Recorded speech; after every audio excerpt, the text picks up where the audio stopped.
Hi friends, मी वर्षा. आज आपण उपासाच्या साबुदाण्यापासून मस्त असे रिंगा पाहणार आहोत. ते पण 5 मिनिटांमध्ये. काहीच वेळ लागत नाही ना साबुदाण्याला भाजून घेणं आहे ना शिजून घेणं आहे. तर 1 वाटी साबुदाणा मी हा असा मिक्सरमधून काढून घेतला.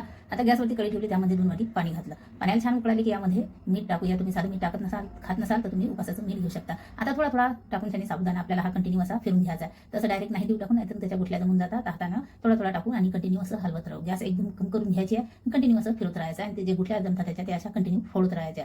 तुम्ही चॅनलला सबस्क्राइब केलं नसेल तर प्लीज करा. बेल आयकॉनलाही प्रेस करा. उपासाच्या भरपूर रेसिपी आहेत माझ्या चॅनलवर. बटाट्याची चिप्स पण बनवले आहे उपासाचे. तुम्हाला बघायचं असेल तर तुम्ही बघू शकता माझ्या चॅनलवर. आणि साबुदाण्याचे पापड पण आहेत उपासाचे, ते पण बघू शकता. आणि भगर आणि बटाट्याची चकली पण आहे, ते पण बघू शकता तुम्ही माझ्या चॅनलवर. भरपूर असे उपासाचे व्हिडिओ आहेत, बघायचं असेल तर बघू शकता. मस्त असा हा साबुदाणा मी कंटिन्यू असा फिरून घेतला आणि मस्त असं मिश्रण घट्ट झालं आहे. बघा मस्त. गॅस एकदम कम करून घ्यायची. आता एक ग्लास घेतला मी, हे पायपिंग बॅग घेतली जी मी केक वगैरे बनवतो त्याचीच आहे. तुम्ही कोणतीही पन्नी वगैरे घेऊ शकता. त्यामध्ये आपल्याला हे मिश्रण टाकून द्यायचं आहे, 1 नाही तर 2 चम्मच. आणि त्याला असं कचीनं कट मारून घ्यायचं आहे. आता मला कट मारायची गरज नाही, याला पहिलेच बोला. हे बघा, आता एक परात घेते. परातमध्ये आपल्याला हे रिंगा अशा टाकून द्यायचे. तुम्हाला वाटलं तर तुम्ही कोणत्याही कपड्यावरती या कशावरती पण वाळवण्यासाठी टाकू शकता. तर मी याच्यावरतीच आता टाकून घेते, कारण की हे जास्त नाही आहे.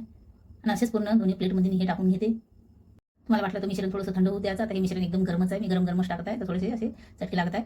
आणि पन्नीला व्यवस्थित होल पाडून घ्यायचं, नाही तर त्याच्या रिंगा व्यवस्थित येत नाही. कडकडी उन्हामध्ये वाळू घातले मी हे 2-3 दिवस. आणि बघा हे अशा झाल्या एकदम पांढरे शुभ्र. आणि ह्या उपासाच्या तुम्हाला बनवायचं असेल तर पटकन बनवून घ्यायच्या.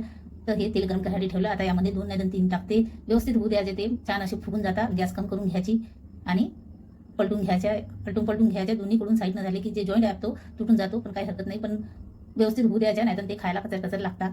आता दुसरी बॅच टाकली. आता हे पण सर्व असे थोडे थोडे टाकून सर्व हे तळून घेते मी ह्या रिंगा.